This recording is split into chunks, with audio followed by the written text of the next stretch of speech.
Hello student, आज हम complete करते हैं आवेश संयुग्मन की निश्चितता। आवेश संयुग्मन की निश्चितता अर्थात हमारा जो आवेश संयुग्मन है वो यदि निश्चित है या नियत है तो अभिक्रिया लागू होगी या कहें वो रिएक्शन अनुमत होगी। यदि आवेश संयुग्मन निश्चित नहीं है, नियत नहीं है तो रिएक्शन लागू नहीं होगी, अर्थात वह रिएक्शन अनुमत नहीं होगी या वह रिएक्शन वर्जित नहीं होगी। जो आवेश संयुग्मन होता है, आवेश संयुग्मन या आवेश संयुग्मिति समता की भांति, जिस प्रकार हमने पढ़ा था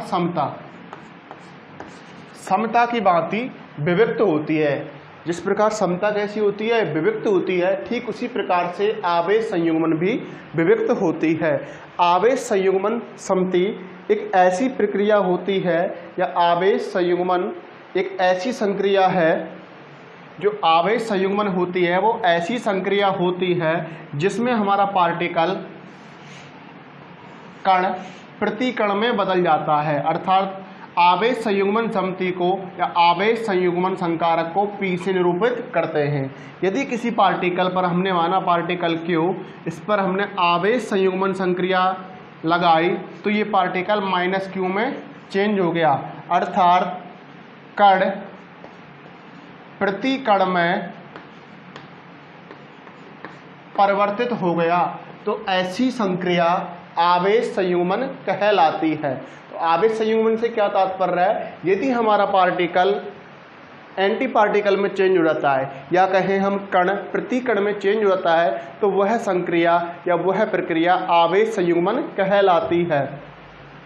आवेश संयुग्मन के अंतर्गत किसी कण का चिन्ह परिवर्तित हो जाता है, यदि वो धनात्मक है तो वह ऋणात्मक हो जाता है। आवेश संयुग्मन संकारक को C से निरूपित करते हैं। यदि किसी पार्टिकल Q पर हमने आवेश संयुग्मन समति लगाई तो वह किस में चेंज हो गया, -Q में, अर्थात ये पार्टिकल यदि ये पार्टिकल है या कण है तो ये किस में चेंज हो जाएगा, एंटी पार्टिकल या प्रतिकण में। आवेश संयुग्मन समति में न केवल आवेश परिवर्तित होता है बल्कि उसकी इलेक्ट्रॉन संख्या, बेरियन संख्या, विचित्रता, हाइपरचार्ज अर्थात इलेक्ट्रॉन संख्या L, बेरियन संख्या B, विचित्रता S व हाइपरचार्ज को किससे निरूपित किया था हमने, बाई आदि के मान परिवर्तित हो जाते हैं, अर्थात इनके चिन्ह चेंज हो जाते हैं। L चेंज होगा -L में, B चेंज होगा -B में, S चेंज होगा -S में एवं Y चेंज होगा -Y में, और आवेश भी Q चेंज होता है -Q में। ऐसी संक्रिया या ऐसी प्रक्रिया आवेश संयुग्मन समति कहलाती है। आवेश संयुग्मन समति में जिस प्रकार समता में संवेग, स्पिन आदि के मान अपरिवर्तित होते हैं, ठीक उसी प्रकार आवेश संयुग्मन समति में भी संवेग, स्पिन आदि के मान अपरिवर्तित होते हैं। आवेश संयुग्मन समति केवल और केवल प्रबल अन्योन क्रिया व विद्युत चुंबकीय अन्योन क्रियाओं में ही लागू होती है, या कहें आवेश संयुग्मन समति का मान या आवेश संयुग्मन समति संकारक केवल और केवल प्रबल अन्योन क्रिया व विद्युत चुंबकीय अन्योन क्रियाओं के लिए लागू होते हैं, जबकि दुर्बल अन्योन क्रियाओं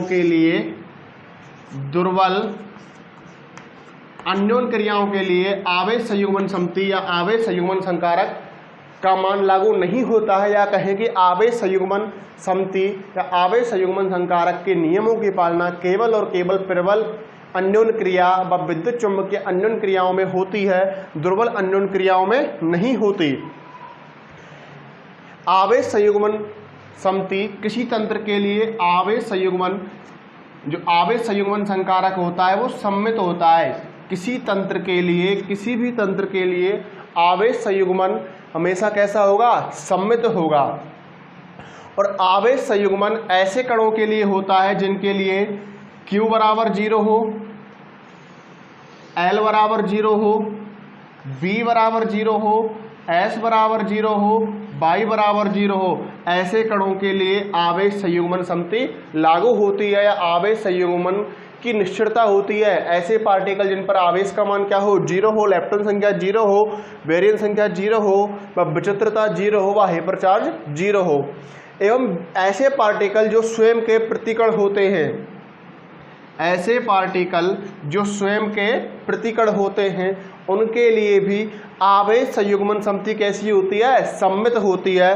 जैसे π0, n0, गामा व W0, ये सारे के सारे पार्टिकल क्या होते हैं, स्वयं के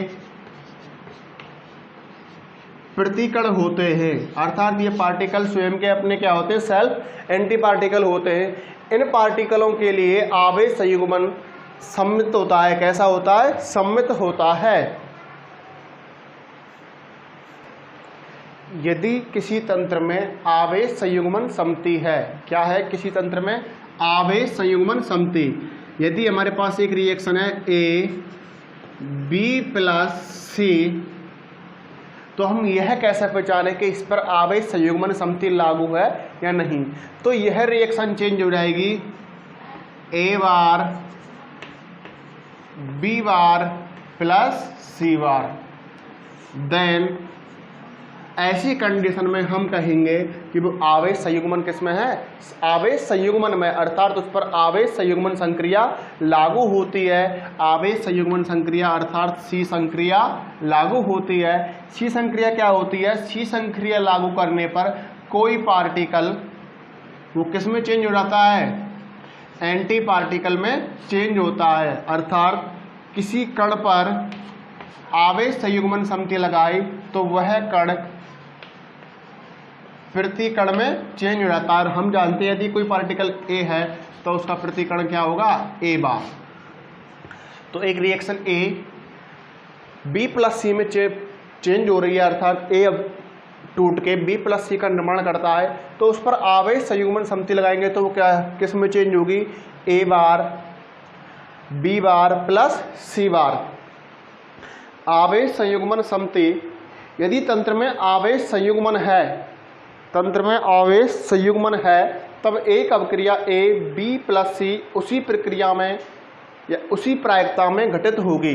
क्या कह रहे हैं, यदि कोई तंत्र है, उस तंत्र के अंतर्गत आवेश संयुग्मन में है, अर्थात आवेश संयुग्मन की निश्चितता है, तो कोई रिएक्शन B+C उसी प्रायिकता में घटित होगी जिसके अंतर्गत A bar employee B bar plus C बार। यह जो रिएक्शन है उसी प्रायिकता में घटित होगी जिस प्रायिकता में A bar employee B bar plus C बार। चूंकि जो प्रायिकता होती है, जो प्रायिकता संचरण, अर्थात हम कह सकते हैं C प्रायिकता किसके बराबर होगी, P पार्टिकल। प्रायिकता संरक्षण को इस प्रकार निरूपित करते हैं। कहीं स्थान पर आपको प्रायिकता संरक्षण को इस प्रकार से भी निरूपित करना देखा हुआ है। यदि कहें हम किसी बुक में आपको इस प्रकार लिख रहा है तो उसका ही मतलब क्या है, प्रायिकता संरक्षण। लेकिन इसका जो लिखने का जो करेक्ट तरीका होता है उसके लिखते हैं हम तो इस प्रकार। आवेश संयुग्मन संकारक C लगाया, उस कंडीशन के अंतर्गत P की प्रायिकता किसके बराबर होगी, P बार की प्रायिकता के बराबर। यदि इस पे हम दोबारा क्या लगाएं, आवेश संयुग्मन सममिति, अर्थात क्या लगाएं, आवेश संयुग्मन संकारक, तो क्या हो गया, C प्रायिकता किसके बराबर हो जाएगी, ये क्या है हमारा P बार, तो इसकी प्रायिकता किसके बराबर हो जाएगी, P के बराबर। अर्थात C इंटू C क्या हो गया, C स्क्वायर। इसकी प्रायिकता संरक्षण किससे गया, इससे कैंसिल, ये किससे, इससे कैंसिल हो गया, तो C स्क्वायर बराबर क्या मिला, 1। तो यहाँ से C बराबर क्या आ जाएगा आपका, ±1। तो इस प्रकार कह सकते हैं आवेश संयुग्मन संकारक C क्या होता है हमारा, आवेश संयुग्मन संकारक। जो आवेश संयुग्मन संकारक होगा उसके 2 आइगन मान होते हैं, क्योंकि आवेश संयुग्मन संकारक इसके 2 आइगन मान होते हैं। कौन सा, +1 और -1। तो अब एग्जाम्पल लेंगे कि कौन से एग्जाम्पल के अंतर्गत आवेश संयुग्मन की निश्चितता हो रही है, किस रिएक्शन के अंतर्गत आवेश संयुग्मन की निश्चितता की पालना हो रही है। जिस रिएक्शन के अंतर्गत आवेश संयुग्मन की निश्चितता की पालना होगी वह रिएक्शन क्या होगी, लागू होगी, अर्थात वह रिएक्शन अनुमत होगी। एवं जिस एग्जाम्पल के अंतर्गत आवेश संयुग्मन की निश्चितता नहीं होगी तो वह रिएक्शन लागू नहीं होगी। तो फोटोन कणों के लिए हम निकालें फोटोन कणों के लिए प्रायिकता का संरक्षण। तो फोटोन कणों के लिए प्रायिकता संरक्षण होता है कि सी प्रायिकता संरक्षण किसकी, गामा कणों की किसकी बराबर होगी, प्रायिकता एंटी फोटोनों के लिए अर्थात गामा कणों के प्रति कण के लिए। या ऐसे निरूपित कर सकते हैं हम सी एन गामा, क्योंकि गामा कण कितने हो सकते हैं, एन हो सकते हैं, तो किसके बराबर आएगा -1 की पावर एन गामा पार्टिकल। -1 क्या ले लिया हमने, गामा कण कितनी बार है, एन बार, तो ऐसी माइनस कितनी बार आएगा, एन बार, तो क्या लिख दिया हमने -1 की पावर एन। तो फोटोन पार्टिकलों के लिए क्या होगा, सी एन गामा, अर्थात गामा कणों की एन गामा कणों की जो प्रायिकता होगी वो किसके बराबर होगी, -1 की पावर एन गामा कणों की प्रायिकता, अर्थात प्रति कणों की गामा कणों की प्रायिकता। या कहें हम गामा कणों के प्रति कणों की, हमारे पास गामा कण कितने बार है, एन बार, तो इनकी यदि -1 की पावर एन से किससे मल्टीप्लाई कर दें, गामा कणों की प्रायिकता दोनों आपस में क्या होगी, बराबर होगी। हम एग्जाम्पल लेते हैं, कौन सी एग्जाम्पल या कौन सी रिएक्शन तो लागू होगी और कौन सी रिएक्शन लागू नहीं होगी। रिएक्शन कराई पाई नॉट की, 2 गामा कण मिले आपको। जो सी की प्रकृति होती है वो गुणात्मक होता है, अर्थात हम सी को हम प्लस नहीं करते, हम सी को क्या करते हैं, इनटू करते हैं। जैसे रिएक्शन से पूर्व, अभिक्रिया से पूर्व पाई 0 के लिए सी का मान होता है +1, गामा कण के लिए सी का मान -1। तो देखो सी +1 माइनस क्या हो गया, प्लस। तो अभिक्रिया से पूर्व सी का मान अभिक्रिया के बाद सी के मान के बराबर है या नहीं है। या कहें आवेश संयुग्मन सी ये कैसा है, निश्चर है या नियत है। जितना सी का मान अभिक्रिया से पूर्व था उतना ही सी का मान अभिक्रिया के बाद, अतः यह अभिक्रिया अनुमत होगी या कहें यह अभिक्रिया लागू होगी। नेक्स्ट एग्जाम्पल लिया पाई नॉट, गामा कण, न्यूट्रॉन, गामा पार्टिकल। इसके लिए सी का मान +1 -1 1 हो गया, 1 × 1 -1 क्या हो गया, प्लस, फिर माइनस तो क्या हो गया, माइनस, अर्थात 1 किसके बराबर आ रहा है, -1 के। बताओ कभी 1 -1 के बराबर होगा या 1 कभी -1 के इक्वल होगा, नहीं होगा। अतः यह रिएक्शन या यह अभिक्रिया अनुमत नहीं होगी या यह रिएक्शन लागू नहीं होगी, क्योंकि इस अभिक्रिया के लिए सी का मान निश्चर नहीं होता है, इसके लिए सी का मान नियत नहीं होता है। अभिक्रिया से पूर्व सी का मान 1 आ रहा है, जबकि अभिक्रिया के बाद सी का मान -1, अतः यह अभिक्रिया लागू नहीं होगी, क्योंकि इस अभिक्रिया के लिए सी के मान में क्या है, निश्चितता नहीं है। नेक्स्ट एग्जाम्पल लिया डब्ल्यू नोट की अभिक्रिया कराई पाई नोट प्लस गामा। इसके लिए अभिक्रिया का मान -1 किसके बराबर है, +1 × 1 प्लस माइनस क्या हो गया, -1। बताओ -1 किसके बराबर होगा, -1 के, अर्थात -1 के बराबर होता है। अर्थात अभिक्रिया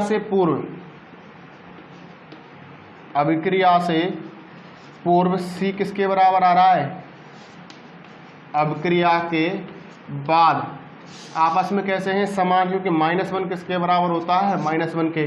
अतः यह अभिक्रिया कैसी होगी, अनुमत होगी, या बोले यह अभिक्रिया लागू होगी, क्योंकि इस अभिक्रिया के अंतर्गत सी का मान कैसा है, नियत है, सी का मान कैसा है, निश्चित है। इस प्रकार हम कह सकते हैं कि यह अभिक्रिया लागू होगी, इन अभिक्रिया के अंतर्गत सी का मान कैसा है, निश्चित है। जो आवेश संयुग्मन समति संकारक होता है सी, आवेश संयुग्मन समति संकारक होता है सी, यह केवल और केवल प्रबल अन्योन क्रियाएं व विद्युत चुंबकीय अन्योन क्रियाओं के लिए लागू होता है। अर्थात प्रबल अन्योन क्रिया व विद्युत चुंबकीय अन्योन क्रियाओं के लिए तो ये लागू होंगे, लेकिन दुर्बल अन्योन क्रियाओं के लिए, किसके लिए, दुर्बल अन्योन क्रियाओं के लिए ये सी के नियम की पालना नहीं होती है, या हम कह सकते हैं कि दुर्बल अन्योन्य क्रियाओं के अंतर्गत आवेश संयुग्मन की निश्चितता नहीं होती है, कि आवेश संयुग्मन केवल और केवल प्रबल अन्योन्य क्रिया व विद्युत चुंबकीय अन्योन्य क्रियाओं के लिए तो लागू होता है, जबकि दुर्बल अन्योन्य क्रियाओं के लिए लागू नहीं होता है। लेकिन C प्लस पी, सी इंटू पी अर्थात C इंटू पी से तात्पर्य है C4 आवेश संयुग्मन समति, P4 समता। CP का मतलब होता है, C का मतलब हो गया आवेश संयुग्मन और P का हो गया समता। ये दोनों आपस में मिलकर दुर्बल अन्योन्य क्रियाओं के लिए भी लागू होते हैं, अर्थात दुर्बल अन्योन्य क्रियाओं के लिए C और P अलग अलग तो लागू नहीं होते। हम कहें यदि C आ रहा है, कभी भी C के नियम की पालना दुर्बल अन्योन्य क्रियाओं के लिए लागू नहीं होगी। इसी प्रकार P के नियम की पालना भी कभी भी दुर्बल अन्योन्य क्रियाओं के लिए लागू नहीं होगी। लेकिन CP आपस में दोनों मिलकर, जब C और P आपस में दोनों मिल जाएंगे अर्थात समता, C और P जब आपस में मिलेंगे दोनों, अर्थात C का मान क्या बताया आप लोगों को, C4 आवेश संयुग्मन समति, P4 समता पैरिटी। जब दोनों आपस में मिलते हैं तो उस कंडीशन के अंतर्गत दुर्बल अन्योन्य क्रियाओं के लिए भी इनके मान क्या रहते हैं, लागू होते हैं। नेक्स्ट पढ़ेंगे हम,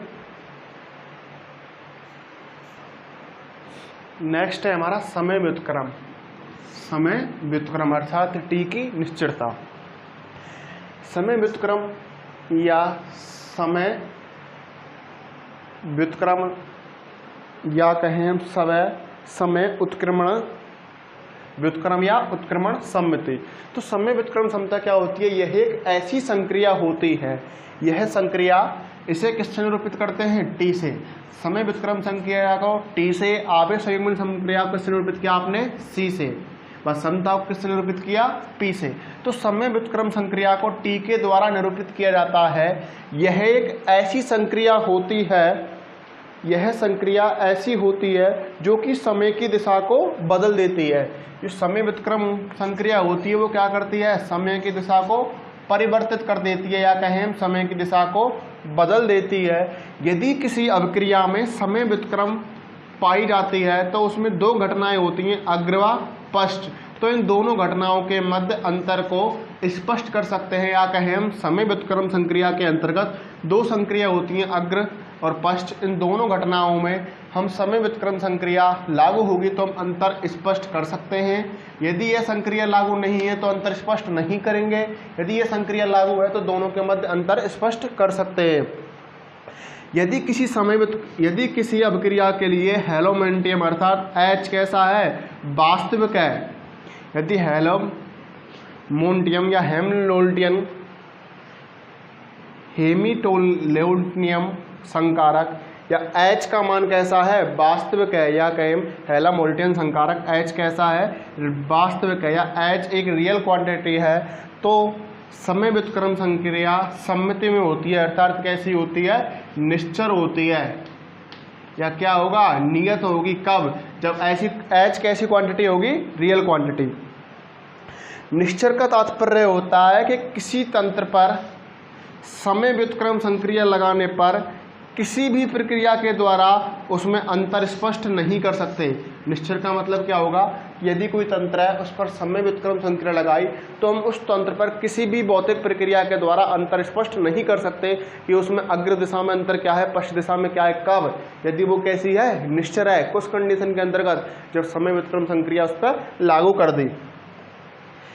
समय व्युत्क्रम संक्रिया ऐसी होती है जो कण की सभी दिशाओं में या सभी गतियों को, समय व्युत्क्रम संक्रिया किसी पार्टिकल पर लगाई जाती है तो उसकी गति की सभी दिशाओं को बदल देती है। इसके अंतर्गत इसकी चक्रण की दिशा अर्थात स्पिन की दिशा को भी चेंज कर देती है। कब, यदि किसी पार्टिकल पर समय व्युत्क्रम संक्रिया अर्थात T को हमने लागू किया। यदि किसी पार्टिकल के ऊपर समय व्युत्क्रम संक्रिया या T को हम लागू करते हैं तो वह पार्टिकल की सभी गतियों को दिशा परिवर्तित कर देती है। इसके अंतर्गत स्पिन गति भी आती है।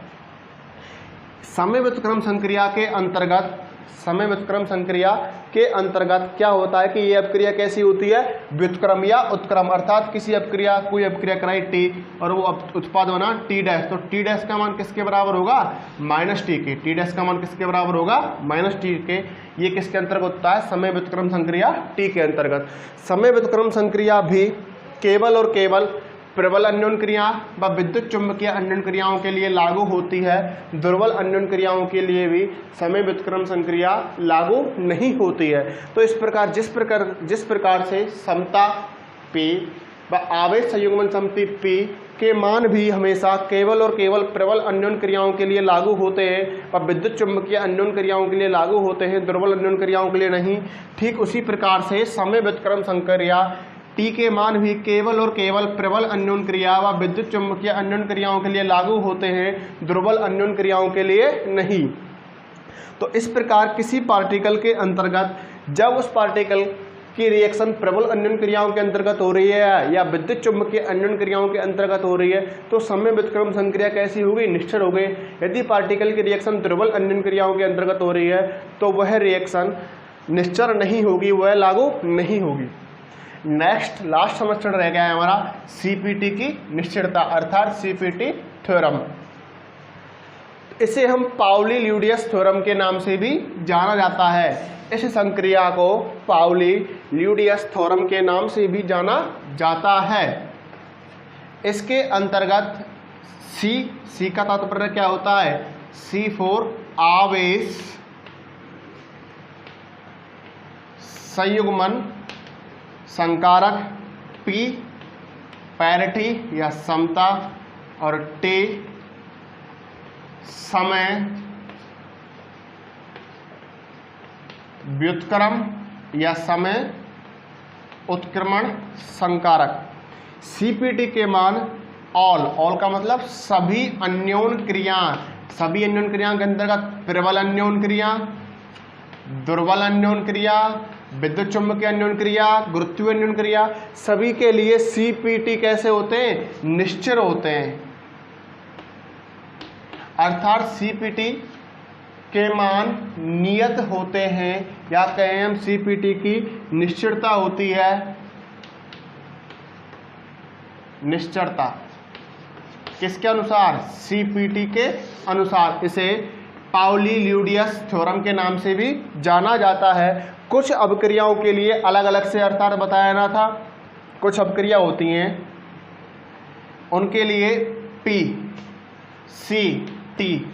पीसीटी कभी भी अलग अलग, पीसीटी ये हमेशा यदि अलग अलग है तो केवल और केवल प्रबल अन्योन क्रिया व विद्युत चुंबकीय अन्योन क्रियाओं के लिए तो कैसे होते हैं, निश्चल होते व लागू होते हैं। जबकि पीटी सीटी आपस में कैसे हो, संयुक्त रूप में, उस कंडीशन के अंतर्गत ये दुर्बल अन्योन क्रियाओं के लिए भी लागू होते हैं। लेकिन शेष सभी अन्योन क्रियाओं के लिए सीपीटी को इस प्रकार रखा जाता है कि सीपीटी कैसा होता है, निश्चित होता है। अर्थात सीपीटी की निश्चितता होती है या सीपीटी के निश्चितता की पालना होती है। यदि कोई अपक्रिया A plus B imply C plus D plus E तो हम कहें यह अपक्रिया निश्चल है। अर्थात इस अपक्रिया के अंतर्गत सीपीटी कैसा है, निश्चल है, सीपीटी की निश्चितता की पालना हो रही है। तो इस कंडीशन के अंतर्गत आप D का मान ज्ञात करो कि D का मान क्या होगा जब ये अपक्रिया सीपीटी कैसी होगी, निश्चल होगी। तो इस कंडीशन के अंतर्गत A का मान -1, B का मान +1, कितना दिया, A का मान -1, B का मान +1। तो अपक्रिया से पूर्व सीपी क्या आया, -1। अपक्रिया से पूर्व सीपीटी का कितना मान आया, -1। C का मान दिया आपको +1, E का मान +1, तो 1 × 1 1 हो गया।